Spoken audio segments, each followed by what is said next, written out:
64th BPSC civil service exam में मेरा optional एलएसडब्ल्यू था लेबर एंड सोशल वेलफेयर, जिसमें कि मुझे 176 मार्क्स मिला है। Hello everyone, welcome to my channel back venture to civil service. और आज हम देखेंगे एलएसडब्ल्यू ऑप्शनल को कैसे तैयार किया जाए और एक अच्छा मार्क्स कैसे गेन किया जाए।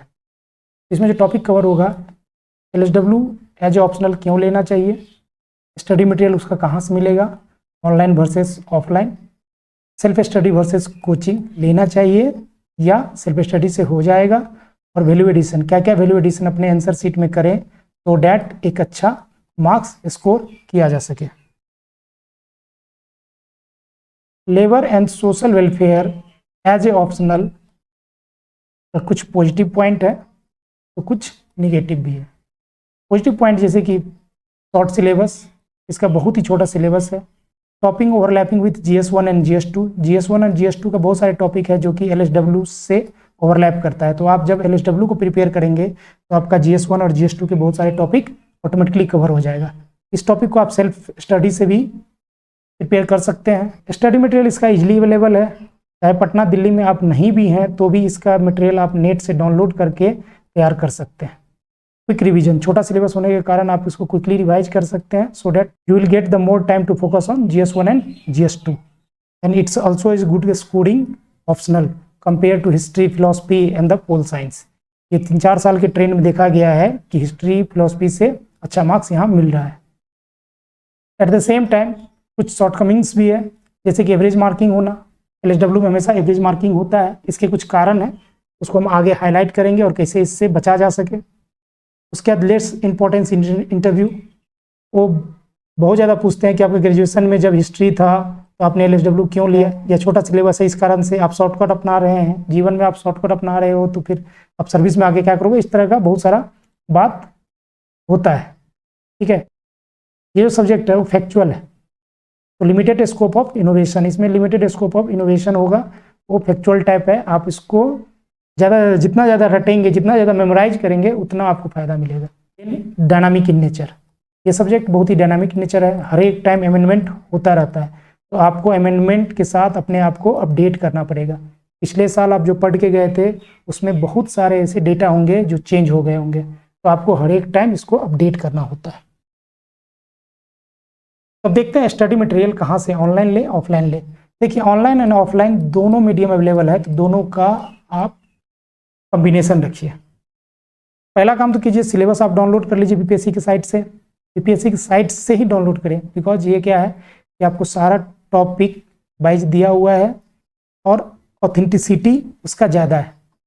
मैं जो बुक रेफर किया था वो पंकज तिवारी सर का एक बुक है, क्वेश्चन आंसर। इससे मुझे पता चल गया कि क्या क्या क्वेश्चन किस पैटर्न में पूछता है टॉपिक वाइज। एक दिक्कत इस सब्जेक्ट के साथ क्या है, सभी लोगों का कंटेंट सिमिलर होता है। बिकॉज देखिए, या तो दिल्ली से पढ़ के आ रहे हैं या पटना में पढ़ रहे होंगे। दो ही बुक फेमस है, एक तो पंकज तिवारी सर का और एक इंदुबाला मैम का।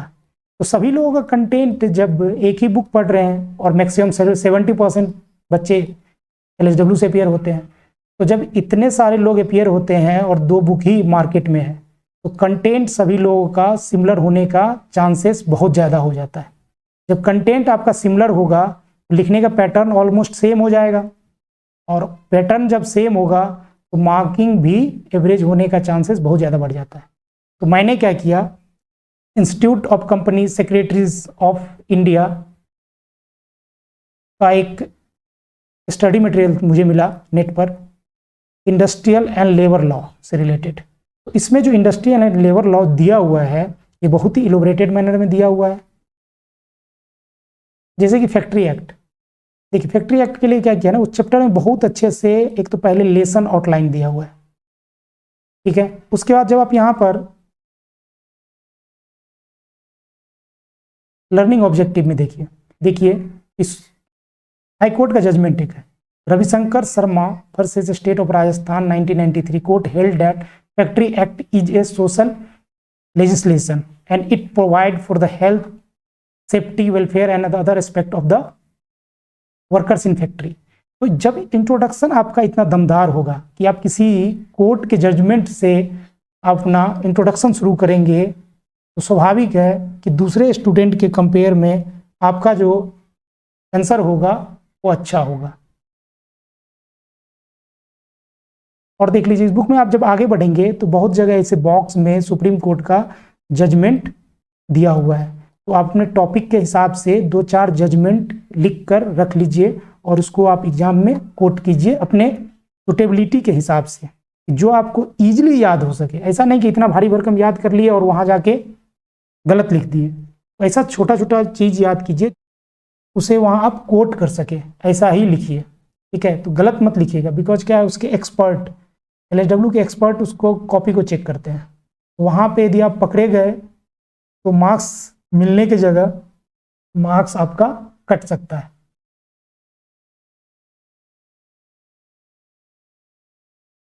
और इसी सब्जेक्ट में जब आगे बढ़ते हैं तो हर एक चैप्टर के लास्ट में लेसन राउंड अप दिया हुआ है। रिसेंट अपडेट के लिए आप क्या कीजिए, मिनिस्ट्री ऑफ लेबर का साइट विजिट कीजिए।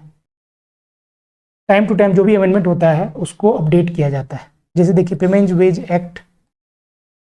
ऑफ वेज एक्ट अमेंडमेंट 2017 के बारे में यहाँ दिया, मैटरनिटी बेनिफिट अमेंडमेंट 2017 के बारे में यहाँ पे है। तो यहाँ क्लिक करते ही आपको पता चल जाएगा। इस साइट पर आने पर यहाँ पर लेबर रिफॉर्म्स इनिशिएटिव है और इनिशिएटिव ऑफ सेंट्रल गवर्नमेंट है। इस दोनों को आप विजिट कीजिए, आपको फायदा होगा। उसके साथ साथ आप प्रेस इंफॉर्मेशन ब्यूरो PIB के साइट पर जाइए, PIB के साइट को खोलिए और इस पर आप ये देखिए, यहाँ पर मिनिस्ट्री के कॉलम में आप टाइप कीजिए ministry of labour and employment. उसके बाद यहाँ पर डेट में ऑल डाल दीजिए, 1 2 3 रहता है, ऑल डाल दीजिए, यहाँ मंथ डाल दीजिए, यहाँ पर ईयर डाल दीजिए। इसके बाद सर्च करने पे आपको इस तरह का इंफॉर्मेशन मिलेगा और वहाँ पे आप देख लीजिए कि आपके टॉपिक से रिलेटेड कौन सा ऐसा न्यूज़ है जिसको कि आप अपने नोट्स में अपडेट कर लीजिए। हर एक महीने जो लेबर मिनिस्ट्री का डेटा होता है वो आपका अपडेट हो जाएगा। क्या नया चीज़ हो रहा है लेबर फील्ड में वो आपको पता चल जाएगा। और जब ये सब सब्जेक्ट आप लिखेंगे तो स्वाभाविक है कि आपका मार्क्स अच्छा आएगा। उसके साथ साथ और हमें क्या करना चाहिए, जब भी आप करेंट अफेयर पढ़ते हैं तो वो अपने LSW से रिलेटेड, तो करेंट अफेयर से जो भी टॉपिक उसमें आ रहा है, जैसे poverty, unemployment, woman condition, child welfare से रिलेटेड कुछ भी करेंट अफेयर में आता है तो उसको अपडेट कर लीजिए। इकोनॉमिक सर्वे बिहार का बहुत ही इंपॉर्टेंट है क्योंकि इसमें डेडिकेटेड चैप्टर होता है चाइल्ड वेलफेयर से रिलेटेड, चाइल्ड डेवलपमेंट से रिलेटेड और वुमन डेवलपमेंट से रिलेटेड। तो डेडिकेटेड चैप्टर है तो वहाँ से इसको आप तैयार कर लीजिए। बजट का डेटा, बजट में आप जो भी चीज़ पढ़ रहे हैं उसको अपने LSW के साथ उसको अलाइन कीजिए और अपने डेटा को अपडेट कीजिए। उसके बाद गवर्नमेंट स्कीम, बहुत सारा गवर्नमेंट स्कीम लॉन्च होता है तो आप इसको अलाइन कीजिए अपने LSW के सब्जेक्ट के साथ। ILO बहुत इंपॉर्टेंट है। ILO बहुत सारा रिपोर्ट निकालता है और इंडिया के बारे में बहुत सारा कमेंट करता है इंडियन लेबर रिफॉर्म्स पर। इंक्लूजन में आपको लिखने में ये हेल्प करेगा। तो कहने का मतलब है कि इतना चीज़ मिनिमम आपके पास होना चाहिए और आप इस सब्जेक्ट को, जैसे ये सब्जेक्ट डायनामिक है, आपको भी डायनामिक रहना पड़ेगा। हाँ, सिलेबस छोटा है, कम टाइम में तैयार हो जाएगा। हाँ, तो क्या ये आपको डेली इस वेबसाइट पे जाना चाहिए? नहीं, आप ऐसा कीजिए, नॉर्मल आप पढ़ाई करते रहिए। इस वेबसाइट पर आप तब जाएं जब आप नॉन प्रोडक्टिव वर्क कर रहे हो। नॉन प्रोडक्टिव वर्क जैसे कि आप कहीं ट्रेवल कर रहे हो, रास्ते में है, मोबाइल में खोला, देखा, इसका स्क्रीनशॉट लेके आपने रख लिया और बाद में जब रूम पे पहुंचिए उसको अपडेट कर लीजिए डेटा को। तो मैं कुछ जो रिपोर्ट अपने स्टडी के टाइम में रेफ़र किया था मैं आपको दिखाता हूँ। देखिए, जैसे कि ILO का एक रिपोर्ट ऑन इंडिया था। देखिए, ILO का एक रिपोर्ट है, India decent work country programme 2018 to 22। इसमें बहुत सारा आपको ऐसा डेटा मिल जाएगा कि फ्यूचर में हमारा क्या कदम होगा। ठीक है, उसके बाद क्या था कि फ्यूचर ऑफ वर्क इनिशिएटिव के बारे में यहाँ दिया हुआ था, बाली डिक्लेरेशन के बारे में दिया हुआ है, United nation sustainable development goal framework for India के बारे में दिया हुआ है। तो इसमें बहुत सारा चीज़ ऐसा मिल जाएगा आपको। हाँ, ऐसा नहीं है कि पूरा रिपोर्ट लेके बैठ गए और 15 दिन इसी रिपोर्ट में लगा दिए, नहीं। आप एक दिन में जो इंपॉर्टेंट डेटा है बहुत फास्ट इसके थ्रू जाइए। बहुत इंपॉर्टेंट डेटा जो आपको लग रहा है, जैसे ये चार्ट देखिए, इसका स्क्रीनशॉट ले लीजिए और देख लीजिए कि अनएम्प्लॉयमेंट रेट क्या रहा है, लेबर फोर्स पार्टिसिपेशन रेट क्या रहा है, 2011 से 2012 में किस तरह से चेंज हुआ और 2016 में कहाँ पहुंच गया। तो इसको जीएस में भी आप यूज कर सकते हैं और यहाँ तो यूज ही कर सकते हैं। तो कहने का मतलब जो भी इनोवेशन आप कर सकते हैं आपको करना चाहिए। उसके अलावा एक बिहार सोशल सिक्योरिटी मैगजीन निकला था बिहार का 2017-18 में, उसके बाद गवर्नमेंट पता नहीं क्यों नहीं निकाली है अभी तक। ये बहुत ही अच्छा मैगजीन था जिसमें कि आपको बिहार के बारे में यदि जानना हो तो जैसे बिहार का सोशल सिक्योरिटी एक्ट, बिहार शताब्दी असंगठित कार्य क्षेत्र कामगार एवं शिल्पकार सामाजिक सुरक्षा योजना, बिहार शताब्दी अनऑर्गेनाइज सेक्टर के लिए जो निकला था सोशल सिक्योरिटी योजना, उसके बारे में है ये 2011। इसमें बहुत इलोबरेटेड मैनर में लिखा है। तो ये ऐसा नहीं है कि इसको बैठ के पढ़ने लगे 4 दिन लगा दिए, नहीं, क्विक रिवीजन कीजिए। जो भी इंपॉर्टेंट डेटा मिलता है कुछ कुछ चीज़ ऐसा मिलेगा और जो आपको हेल्प करेगा आपके एलएसडब्ल्यू के प्रिपरेशन में, जो दूसरे स्टूडेंट से आपका मार्क्स अच्छा आएगा तभी।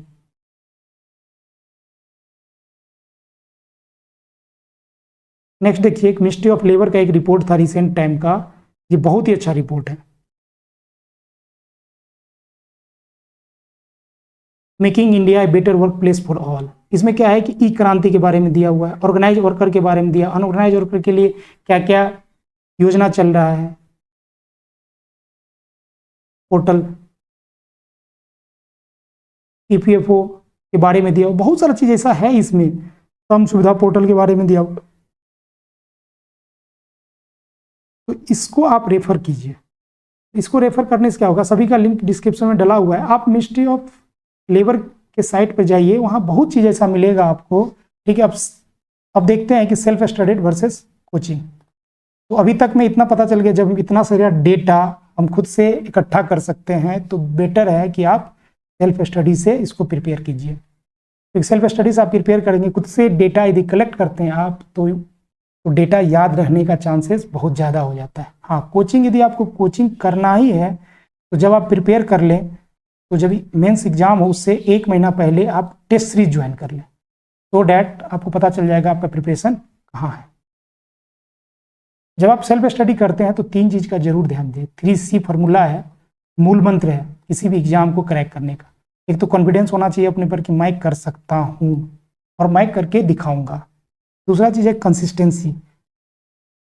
हर एक दिन आप फिक्स कर लीजिए 3 से 4 घंटे हम मुझे पढ़ना है, depend upon your capacity and the time form. जो भी पढ़ना है उस कंसिस्टेंसी को मेंटेन कीजिए। और थर्ड है कंसाइज। अपना जो मटेरियल है, स्टडी मटेरियल, उसको कंसाइज करके रखिए। ऐसा नहीं कि इतना सारा मटेरियल खरीद लिए और कुछ भी पढ़ नहीं पा रहे हैं, रिवाइज नहीं कर पा रहे हैं टाइम पर। तो अपना मटेरियल आप कंसाइज रखिए। पहला कॉन्फिडेंस रहिए, कंसिस्टेंसी मेंटेन कीजिए और मटेरियल आपका कंसाइज होना चाहिए, ठीक है। सब्जेक्ट में वैल्यू एडिशन के लिए क्या किया जाए जिससे कि गुड मार्क्स आए। आप फर्स्ट सेक्शन में देखिए कुछ बेसिक चीज़ आप ध्यान रखिए।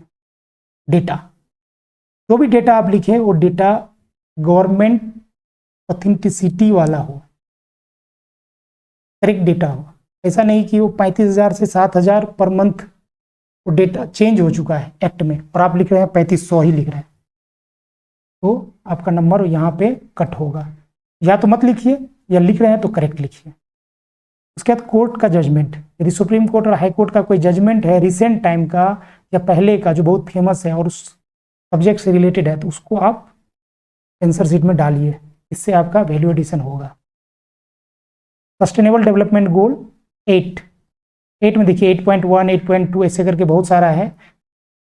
तो इसमें से आप बहुत सारे ऐसे पॉइंट को एक्सट्रैक्ट कर सकते हैं जो कि आंसर शीट में आपके कंक्लूजन में काम आएगा। Sustainable development goal 8 decent work and economic growth को सस्टेन करने के लिए या अचीव करने के लिए हमें ये रिफॉर्म्स लेना चाहिए करके आप कंक्लूजन में डाल सकते हैं। नेशनल कमीशन ऑन लेबर, देखिए नेशनल कमीशन ऑन लेबर 2 बार ही हुआ है। तो रिसेंट टाइम का जो है 1999 वाला उसको आप जरूर मेंशन कीजिए। नेशनल कमीशन ऑन लेबर आपका जो टॉपिक है, सपोज फैक्ट्री एक्ट है, उस पर इनका क्या कहना था, वो क्या क्या चेंजेस चाहते थे इस फैक्ट्री एक्ट में, या मैटरनिटी लीव पे, मैटरनिटी बेनिफिट एक्ट है उस पर क्या क्या चेंजेज, उनका क्या रिकमेंडेशन था। नहीं कुछ समझ में आ रहा था तो ये लिखिए commission on labour 1999 recommended this. फिर है कॉन्स्टिट्यूशनल प्रोविजन, खास करके डीपीएसपी, जैसे कि सपोज डेट मैटरनिटी बेनिफिट है तो 42 नंबर आर्टिकल इसको डील करता है। तो आप यहाँ इसको शुरू आर्टिकल को जरूर डालिए, मैटरनिटी बेनिफिट लिख रहे हैं तो कॉन्स्टिट्यूशनल प्रोविजन से यदि कोई एक्ट अलाइन हो रहा है तो उसको डालिए। यदि देखिए कॉन्स्टिट्यूशन आने से पहले का वो एक्ट है तो आप लिखिए कि जो अमेंडमेंट हुआ है इसको यहाँ से डीपीएसपी में जो हमारा प्रोविजन था उसको देखते हुए एक्ट में ये सारे चेंजेस भविष्य में लाए गए, ठीक है। या कॉन्स्टिट्यूशन के आने के बाद का एक्ट है तब तो सीधा आप लिख सकते हैं कि आर्टिकल इतना में दिया हुआ है कि मैटरनिटी बेनिफिट होना चाहिए और इसको ध्यान रखते हुए डीपीएसपी को ध्यान में रखते हुए गवर्नमेंट ये एक्ट लेके आई है। ऐसा करके या तो इंट्रोडक्शन या कंक्लूजन में या जहां भी स्कोप मिले आप कॉन्स्टिट्यूशनल प्रोविजन का उपयोग कीजिए। उसके बाद बेस्ट प्रैक्टिसेस इन वर्ल्ड, यदि उस एक्ट का कोई बेस्ट प्रैक्टिसेस इन वर्ल्ड हो रहा है, जब आप आईएलओ का साइट देखेंगे या कोई ऐसा न्यूज पढ़ रहे हैं जहां ऐसा कुछ मिला उसको नोट करके रखिए, उसको आंसर शीट में डालिए। For example maternity benefit 42 weeks का है, कहीं 8 वीक का ही है, कहीं फुल पेमेंट दिया जाता है, कहीं पे 3 साल के लिए दिया जाता है। तो ऐसे करके जो बेस्ट प्रैक्टिसेस है वो लग रहा है कि यहाँ इंडिया में इम्प्लीमेंट हो सकता है तो उसको लिखिए। यदि आप बिहार का कोई टॉपिक लिख रहे हैं तो अदर स्टेट में यदि कोई बेस्ट प्रैक्टिसेस है तो उसको आप मेंशन कीजिए। और लास्ट में डायग्राम, देखिए डायग्राम का स्कोप थोड़ा कम है बट आप फ्लो चार्ट, हिस्टोरिकल चीज़ जब लिखेंगे तो उसमें फ्लो चार्ट आप डाल सकते हैं। जब कोई सिंपल किसी का टाइप या कुछ लिखते हैं तो हब एंड स्पोक डायग्राम का यूज कर सकते हैं, तो फिर भी आप डायग्राम डाल सकते हैं। तो कहने का मतलब था कि ये सब मिनिमम पॉइंट इतना सारा है जो कि आपको ध्यान में देना चाहिए। डेटा करेक्ट होना चाहिए, कोर्ट का जजमेंट लिखिए, सस्टेनेबल डेवलपमेंट गोल हो गया, नेशनल कमीशन ऑन लेबर हो गया, कॉन्स्टिट्यूशनल प्रोविजन हो गया, बेस्ट प्रैक्टिसेस हो गया एंड डायग्राम। ये सब चीज़ यदि आपके आंसर सीट में हर एक टॉपिक से रिलेटेड कुछ ना कुछ आएगा, वैल्यू एडिशन होगा और अच्छा मार्क्स मिलेगा। देखिए सेक्शन 2 में सोशियो इकोनॉमी से रिलेटेड ज़्यादा टॉपिक है, child welfare, women welfare, SC/ST welfare, social security scheme of Bihar, poverty, unemployment, like that, इस तरह के टॉपिक बहुत ज़्यादा है। तो डाटा यहाँ पर क्या है कि 35% पॉवर्टी है, सपोज डेट। यहाँ ये नहीं लिखना है 35, यदि किसी रिपोर्ट में ये लिखा है 35.967% है तो इतना बड़ा नहीं लिखना है, नहीं तो ये यहाँ गलत होने का चांस भी ज़्यादा है। यदि कोई डेटा इधर से इधर हो गया तो मार्क्स मिलने की जगह मार्क्स कट भी सकता है, तो यहाँ अप्रॉक्स डाटा लिखा जाना चाहिए। उसके बाद सस्टेनेबल डेवलपमेंट गोल आपको सारे याद होना चाहिए। पॉवर्टी, अनएम्प्लॉयमेंट से कौन डील करता है, वुमेन वेलफेयर से कौन डील कर रहा है, चाइल्ड वेलफेयर से कौन डील कर रहा है, तो सस्टेनेबल डेवलपमेंट गोल का यूज दबा के कीजिए। फिर स्कीम्स, गवर्नमेंट का क्या क्या स्कीम चल रहा है related poverty, unemployment. Okay, indexes, जैसे देखिए इंडेक्स में क्या है, जेंडर गैप इंडेक्स आता है, जेंडर गैप इंडेक्स है। जेंडर गैप इंडेक्स का यूज आप कर सकते हैं वुमेन वेलफेयर के टॉपिक में, या मल्टी डायमेंशनल पॉवर्टी इंडेक्स आता है तो इसका आप यूज कर सकते हैं पॉवर्टी के टॉपिक में। तो कहने का मतलब जो भी इंडेक्सेस आप पीटी में पढ़े हैं उसका भी यूज आप यहाँ कर सकते हैं। तो आप देखिए कि किस टॉपिक से कौन सा इंडेक्स जो हमने पहले पढ़ा है वो यहाँ यूज कर सकते हैं। फिर रिपोर्ट, यूएनडीपी और नीति आयोग का बहुत सारा रिपोर्ट निकलते रहता है, इस रिपोर्ट को आप यहाँ कोट कर सकते हैं, तो ये भी आप ध्यान दीजिएगा। कॉन्स्टिट्यूशनल प्रोविजन के साथ साथ act and rule, suppose that woman का टॉपिक लिख रहे हैं तो वुमन से रिलेटेड क्या है, डोमेस्टिक वायलेंस 2005 जो है वो एक्ट लिख सकते हैं, सेक्सुअल हरासमेंट 2013 का एक्ट है वो लिख सकते हैं, विशाखा गाइडलाइन लिख सकते हैं। बहुत स्कोप है, पेनल्टी ऑफ स्कोप है, आपको पता है ऑलरेडी, लेकिन क्या मेंशन करना चाहिए हमें, ये लिखना चाहिए, ये एक्ट ये ऐसा है। यदि नहीं कुछ समझ में आ रहा है तो ये एक्ट में कुछ लेकुनाज हैं जिसको कि एड्रेस करना चाहिए गवर्नमेंट को, ऐसे करके लिख सकते हैं। डायग्राम का स्कोप तो यहाँ बहुत ज़्यादा है, आप फ्लो चार्ट बना सकते हैं, आप हब स्पोक डायग्राम डाल सकते हैं। ठीक है, वैल्यू एडिशन के लिए मैं एक कोड बना लिया था, जब मैं अपना तैयारी कर रहा था तो मैं एक कोड बनाया था CDS, C3D2NS, CDS ऐसे करके याद कर लिया था। CDS का एग्जाम जो UPSC कंडक्ट करता है तो ऐसे कोरिलेट कर दीजिए, C3D2 घटते क्रम में C3D2NS, क्या क्या मुझे आंसर में डालना है। मैं क्या करता था, जैसे ही मुझे क्वेश्चन मिलता था क्वेश्चन के ऊपर पे ये कोड लिख देता था, अब क्या है, जब भी मैं कोई आंसर लिख रहा हूं तो उसमें मैं ध्यान रखता था कि C3 कोर्ट का कोई जजमेंट इस टॉपिक से मुझे याद है क्या, कॉन्स्टिट्यूशनल प्रोविजन या DPSP से रिलेटेड कुछ इसमें इस आंसर में लिख सकता हूं क्या। कमीशन ऑन लेबर, C3 का मतलब ये हो गया, कमीशन ऑन लेबर, ओके, इस कमीशन के बाद ये एक्ट आया था या इस कमीशन में ये रिकमेंडेशन दिया था। डी से डेटा, डेटा क्या है, डेटा को आप मतलब रिसेंट डेटा लिखना है, डेटा जब भी लिखेंगे तो रिसेंट, तो वहां पे क्या होगा, रिसेंट डेटा जैसे ही याद आएगा या रिसेंट क्या था, ओके ओके ये यहाँ से चेंज हो गया, तो लिखते वक्त आपका करेक्शन होता जाएगा। फिर रखता था मैं डायग्राम, कि किसी न किसी टॉपिक में कुछ न कुछ डायग्राम था। और last note the list, sustainable development goal 8 decent work, इसको आप जरूर देखिए, इसमें क्या क्या 8.1 में क्या है, 8.2 में क्या है, 8.3 में क्या है, और कब तक इंडिया अचीव कर लेगा और कहाँ मेरा पोजीशन है, उसको आप कंक्लूजन, हर एक टॉपिक के कंक्लूजन में ये डाल सकते हैं। Thank you for watching this video. यदि आपको ये वीडियो अच्छा लगा होगा तो लाइक कर दीजिएगा, दोस्तों के साथ शेयर कीजिए और मेरा चैनल सब्सक्राइब कर लीजिए